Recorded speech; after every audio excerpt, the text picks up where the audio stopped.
나무지장보살, 나무지장보살, 나무지장보살 마살. 지난 시간에 이어서 지장보살님께 이제 점차를 해가지고 상응하는 부분에 대해서 말씀을 드리겠습니다. 지금 제가 가지고 있는 교재로는 9페이지 아랫부분을 하고 있어요.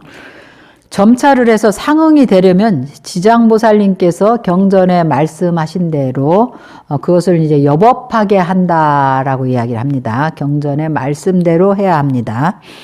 삼보님께 예경을 하고 지장보살님을 생각하고 지장보살 연부를 하고 그걸 칭명한다 그러는데 연부를 하고 또 삼보님과 지장보살의 가피를 얻어서 업장이 소멸되어야 그런 현실에서 나타나는 그런 재생명식수라 그러죠. 오욕의 경계에도 만족할 수가 있고 마음 먹은 대로 모든 것이 뜻하는 바대로 될 수 있습니다.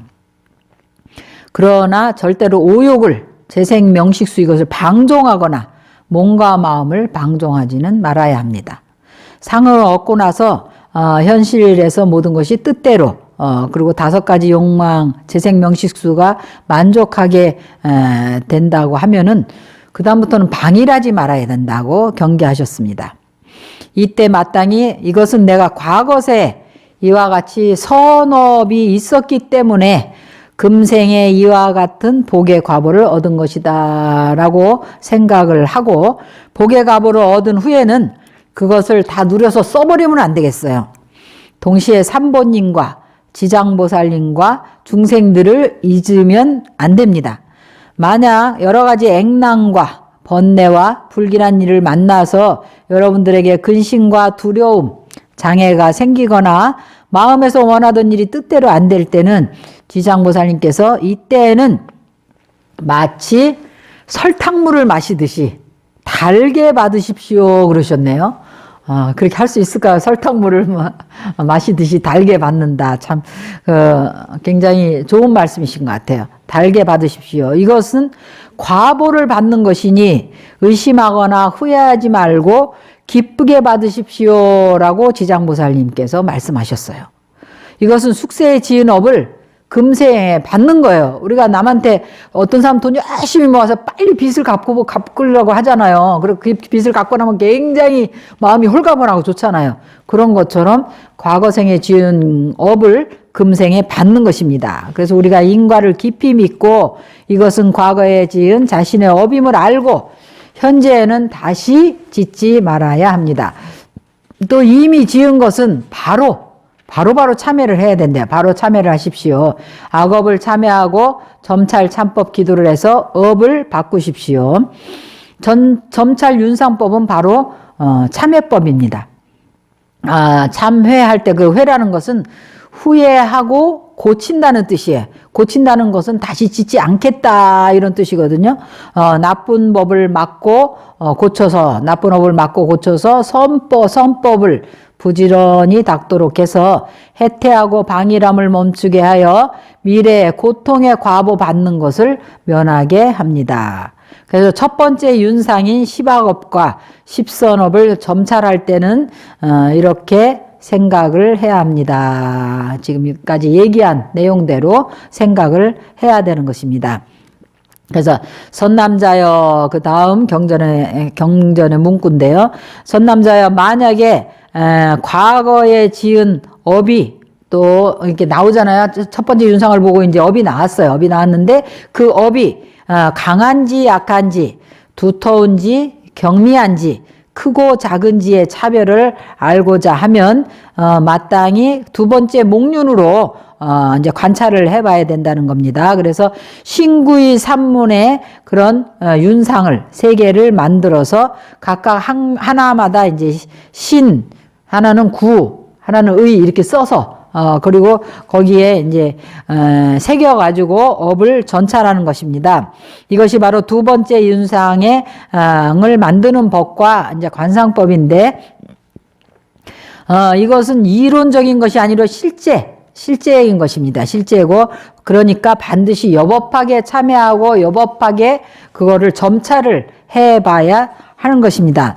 선업장업이라는 거는 바로 이제 이 윤상을 만들 때 장식품을 그리듯이 잘 그려가지고 악업은 쇠락하고 번뇌로 와서 많지 손해나고 줄어드는 것 같다 해서 조각칼로 깊이 판다 그랬어요.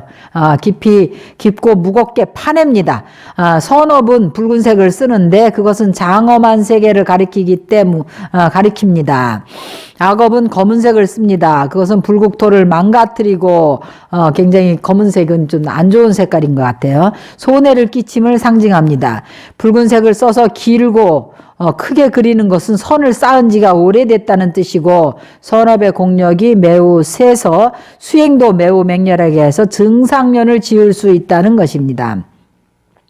가늘고 짧게 그린 것은 선을 쌓은 지가 오래지 않아서 기초가 안정되지 못하고 지은 선업도 미약해서 쉽게 동요할 수 있다는 것입니다. 선업이 쉽게 동요가 되면 잘못하면 금방 악업에 물들 수도 있겠죠.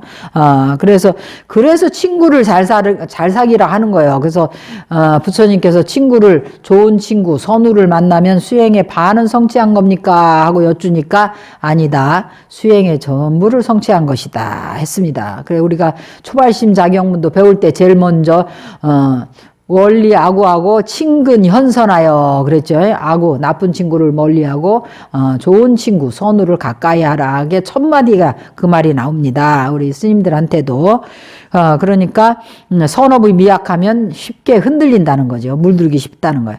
그 검은색을 써서 거칠고 깊게 파내는 것은 바로 악을 쌓은 지가 오래되었고 현재에도 다시 또 악업을 짓고 있어서 재앙이 매우 크다는 것을 나타냅니다. 가늘고 낮게 판 것은 악업을 지은 지 오래지 않아 악법을 배워서 지은 업이 증상의 정도에 도달하지 못해서 악업이 강하지 않아 참회하기가 쉽다는 것입니다. 만약에 중한 악업을 지었지만 이미 참회하고 다시 짓지 않는다면 그 악업은 작은 악업으로 바뀝니다. 첫 번째 윤상은 단지 숙세해진 선악업의 차별을 아는 것이고 그 선악업이 쌓은 지가 오래됐는지 아닌지 강한지 약한지 큰지 작은지는 두 번째 윤상으로 점찰해야 알 수가 있습니다. 그래서 첫 번째 윤상은 10개를 한꺼번에 던지는데요. 두 번째 윤상은 지난번에 제가 여기서 헷갈렸어요. 3개를 한꺼번에 던지는 게 아니래요. 한꺼번에 던지면 안 되고 하나씩 한 개씩 던지는 겁니다. 그래서 우리가 살생, 살도음 이것은 살생의 업이잖아요. 그러면 신업. 이 업은 몸으로 지은 업이기 때문에 몸신자가 써 있는 윤상을 던져봐야 되는 거예요. 살생의 업이 나왔는데 몸신자가 신구의 3개 중에서 몸신자가 새겨진 윤상을 던졌는데 빨간색이 나왔다. 그러면 좋다고 나온 거잖아요. 그러면 그거는 살생의 업이 좋다고 나오면 안 되잖아요. 그러니까 그것은 상응이 안 된 거다 이런 뜻입니다. 그래서 이것을 두 번째 윤상은 3개를 한꺼번에 던지면 안 되고 하나씩 던져야 합니다. 신업에 속하는 것은 몸에 신이라고 써있는 윤상을 던지고 신업은 살생, 도둑질, 사음이 포함되는데 만약 살도음 3개가 모두 다 있다면 반드시 3번을 던져봐야 되는 거죠. 한 개씩. 그래서 구업은 4개가 있죠. 악구, 기어, 양설, 망어 이 4가지가 있고 의업은 탐진치 의업이 이제 3개가 있는데 이것도 그 의업은 의업대로 신업은 시업대로 또 각각 한 개씩 던져봐야 되는 것입니다. 그래서 마땅히 주의할 것은 두 번째 윤상을 던질 때도 첫 번째 윤상과 마찬가지로 가르침대로 관상을 해야 됩니다. 절하고 삼보님께 공양하고 지장보살님께 절하고 지장보살 명호를 1000번 염송한 후에 던지기 시작한대. 그러니까 먼저 첫 번째 윤상을 던지고 기도를 하고 첫 번째 윤상을 던져가지고 기록을 해놓는 거예요. 그러고 나서 그 다음날 하루에 다 하기는 좀 부담스러우니까 그 다음날 다시 기도를 해가지고 오늘은 제가 두 번째 윤상으로 이 업의 상응을 보고자 하고 이 업에 오래되고 업이 중한지 가까운지 얕은지 이런 것을 보고자 합니다. 고하고 그 업에 따라서 윤상을 하나씩, 신업이면 신업을 하나 던져보고 구업이면 구업을 하나 던져보고 그렇게 해서 상응하나 하는가를 반드시 봐야 됩니다. 그래서 이제 만약에 그게 신구가 다 나왔을 경우는 한 가지만 보는 게 좋을 것 같아요. 왜냐면 우리가 집중하는데 한계가 있거든요. 우리가 선정에 힘이 없기 때문에. 그래서 신업이 나왔을 때는 신업만 그날은 보는 것이 좋겠습니다. 그래서 상응이 안 된다면 신업은 접어두고 다음에 다시 그 상응이 안 됐으면 다시 그 십선업을 다시 던져봐야 되겠죠. 그렇게 해서 하나하나 업을 소멸해 나가는 겁니다. 그래. 마땅히 주의할 것은 첫 번째 윤상과 마찬가지로 다 그렇게 이제 절도 하고 지장보살 명호 천번도 염해서 하는데 만약 금생에 청정했는데 윤상이 청정하지 못했다고 나왔다면 과거생의 업이 있음을 설명하는 것이니 참회법 기도를 하면 빨리 없어져서 청정한 윤상을 얻을 것입니다. 금생에는 내가 이런 업을 지은 것이 없는 것 같은데 이런 업이 나왔거나 하면 과거생에 지은 거라는 거예요. 그러니까 빨리 참회를 하면 그것이 곧 청정해진다는 거죠. 청정한 윤상을 얻을 수 있을 것입니다. 지장보살께서 또 우리에게 지시해 주신 것은 만약 현재 태어난 이래로 살생의 업을 즐기지 않고 살생하는 것을 보면 바로 도피하거나 심지어는 태어나면서부터 채식만 했다면 근본적으로 살생의 업이 없는 것입니다. 다만 의업 가운데 살생의 업이 있는데 윤상을 던질 때는 몸의 악업이 나왔다면 이것은 또한 상응하지 살생업을 여기 윤상을 던질 때 몸에 악업이 나왔다면 이것 또한 상응하지 않는다고 합니다. 그러니까 의업 가운데 살생의 업이 있으면 자기 몸으로는 지지 않고 의업 중에서 그런 게 나왔다면은 신업이 악업으로 나왔다면 상응하지 않는다고 자신의 성향을 살펴봐서 하는 걸 얘기하시는 모양이네요. 왜냐하면 이것은 이치이고 이치는 사실과 사실이 아닙니다. 우리가 지금 말하는 것은 현상적인 실제적인 것을 말하는 것이기 때문에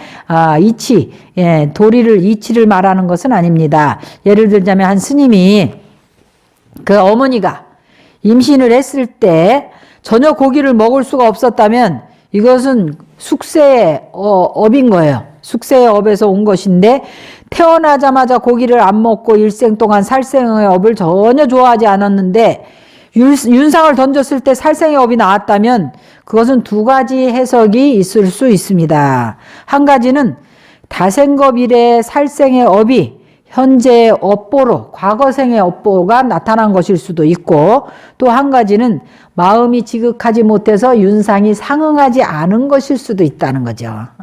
그래서 윤상이 드러난 것이 정확하지 않을 수 있습니다.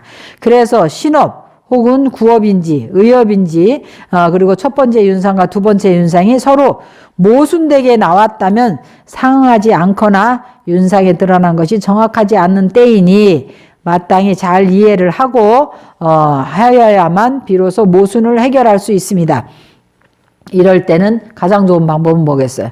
다시 이제 처음부터 다시 점차를 하는 것이 가장 좋은 방법입니다. 왜냐하면 점차를 다시 하려면 다시 기도하고 지장보살님 연불하고 이렇게 하기 때문에 많이 할수록 좋은 겁니다. 우리는 뭐 한 번 더 하면 큰 손해보는 것처럼 큰일 나는 것처럼 하는데 사실은 그게 아니죠. 훨씬 더 이익인 거예요. 우리가 많이 할수록.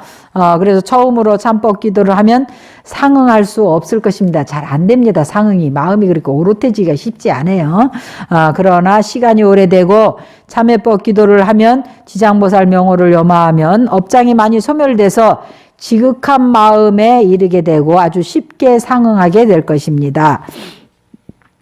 이것은 세간에서 점치는 것과는 다릅니다. 점치는 사람은 출가한 스님들에게는 점을 쳐주지 않습니다. 왜냐하면 점치는 사람이 출가한 스님들한테 점을 안 쳐준대. 왜냐하면 수행을 하면 운명을 바꿀 수 있기 때문입니다. 여기에서 지장보살께서는 이 방법을 통해서 말법 시대 중생들에게 숙세의 업장을 참회하고 더 나아가서 선정과 지혜를 닦을 수 있도록 하기 위해서 우리에게 점찰윤상 쓰는 법을 가르쳐 주신 겁니다. 그래서 처음 던질 때는 반드시 인내심이 있어야 된다고 그러셨어요. 인내심이 있어야 합니다. 상응한 후에는 매일매일 점찰을 해서 하루 동안 내가 지은 선악의 업을 관찰하고 악업이 있으면 빨리 참회를 합니다. 이제 다 소멸된 후에도 그렇게 해야 된다는 거예요. 마치 옷을 우리가 매일매일 세탁하는 것처럼 약간의 때가 묻어도 바로 빨기만 하면 곧 깨끗해집니다. 그러나 때가 찌들으면 여러 차례 세탁을 해야 됩니다. 가벼운지 무거운지는 윤상이 우리에게 알려줄 수 있습니다.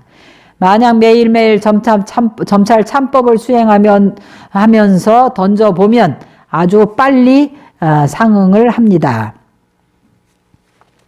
만약 던졌을 때 악업이 무겁고 선업이 가볍게 나오면 열심히 점찰 참법 기도를 해서 두 번째 윤상에 세 가지가 모두 가볍다고 나오면 숙세의 삼업이 청정해진 것이니 이때에는 곧 선정과 지혜를 닦을 수가 있습니다.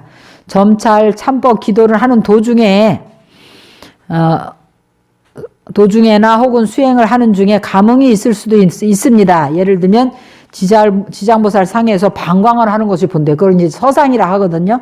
그런 것이 자기 눈에만 보이는 거예요. 다른 사람 눈에는 안 보이죠. 자기 눈에만 보이고 또 다른 사람 눈에도 보일 수 있어요. 지난번에도 얘기했듯이 증언법사가 방광했다 그랬잖아요. 방광한 그런 이야기는 삼매에 들면은 사실 방광을 하고 우리가 특히 연불 삼매 들면은 방광을 많이 합니다. 왜냐면 나무아미타불이 무량광이기 때문에 우리가 연불하는 그 순간에 광명이 나온다 그래요. 또 꿈속에서 지장보살상을 본다든지 또는 기타 다른 감흥들이 있을 수 있습니다. 이럴 경우 우리가 주의를 해야 합니다. 만약 윤상이 청정상을 보이지 않는다면 반드시 지혜로서 그것이 진짜인지 가짜인지 변별을 해야 된대요. 경계에 휘둘려서 자만심을 내게 되면 오히려 다치게 됩니다. 만약 자신의 참여한 공력이 이 정도에 미치지 못했다면 이러한 현상은 진실이 아닐 수도 있습니다. 마땅히 계속해서 수행하고 바깥 경계에 휘둘리지 말아야 합니다. 나타나는 경계가 좋든 좋은 경계든 나쁜 경계든지 간에 다 그 경계에 끄달리지 말아야 합니다. 그렇게 하면 수행에 공력이 생길 것입니다. 또 어떤 사람들은 큰 마음을 내서 사찰을 건립하고 스님들을 잘 외워하려고 하지만 처음 발심했을 때는 장애가 아주 많습니다. 발심을 안 했을 때는 별 문제가 없는데 하면서 절대로 후회하는 마음을 내서는 안 됩니다. 윤상으로 살펴보십시오. 아마도 이전에 보호해주던 것은 호법선신이 아니고 마구니 자손들이 자신을 보호했을 수도 있다는 거예요. 그래서 일단 발심을 하니까 그들이 모두 물러간 것입니다. 그러나 선업의 힘이 아직 모이지 않아서 호법선신이 아직 오지 않은 것이니 마땅히 계속해서 해야 합니다. 대한민국, 이제 한국의 왕자였던 김교각 스님이 지금 지장보살 김교각 스님 얘기 나오네요. 구화산에 왔을 때는 몇십 년을 구화산에 살았는데도 아무도 그를 찾지를 않았대요. 바로 누가 찾은 게 아니네요. 아무도 그를 찾지 않았습니다. 그래서 그는 그곳에서 열심히 화엄경을 독송하고 절을 하셨대요. 절을 했습니다. 30년 동안 절을 했는데도 먹을 쌀이 없어서 관세음보살의 관세음보살의 흙이 있었나 보죠. 그 관세음보살의 흙을 파서 먹고 살았대요. 먹어도 되는 흙이 티벳에도 돌을 먹고 살았다 예시초일 전개 그런 얘기가 나와요. 그럼 먹는 흙이 있고 먹는 돌이 있나 봐요. 먹고 살았습니다. 그래서 그가 입적한 후에 많은 수승한 이적이 나타났습니다. 그래서 선한 업보에서 나타나는 수승한 일은 갑자기 얻어지는 게 아닙니다. 반드시 열심히 정진하고 노력해서 수행해야 비로소 얻을 수 있습니다. 그러니까 김교각 스님이 지장보살님으로 등신보살로 육신을 남기고 돌아가셨는데 그 돌아가신 후에 입적하신 후에 수승한 이적이 많이 나타났는가 보네요. 과거의 조사 대덕들을 보십시오. 발심하여 수행하는 도중에 얼마나 많은 역경과 시련을 거쳤지만 털어끝만큼도 태구라는 마음이 없었습니다. 신심이 오히려 더욱 견고해져서 끊임없는 노력으로 마구니의 난을 물리치고 결국에는 성취를 하였습니다. 그래서 우리는 보리심을 바라고 어떤 좋은 일을 할 때에 장애를 만나더라도 후회하는 마음을 내서는 안 됩니다. 만약에 후회하는 마음을 일단 내게 되면 신심의 힘이 없어져서 마구니의 침노를 당하게 되고 또 법답지 않은 일을 하게 됩니다. 지장보살의 점찰윤상은 우리에게 신심을 주어서 우리 수행에 큰 도움이 되고 가피력도 아주 큽니다. 그래서 오늘은 여기까지 말씀을 드리기로 하겠습니다. 성불하십시오.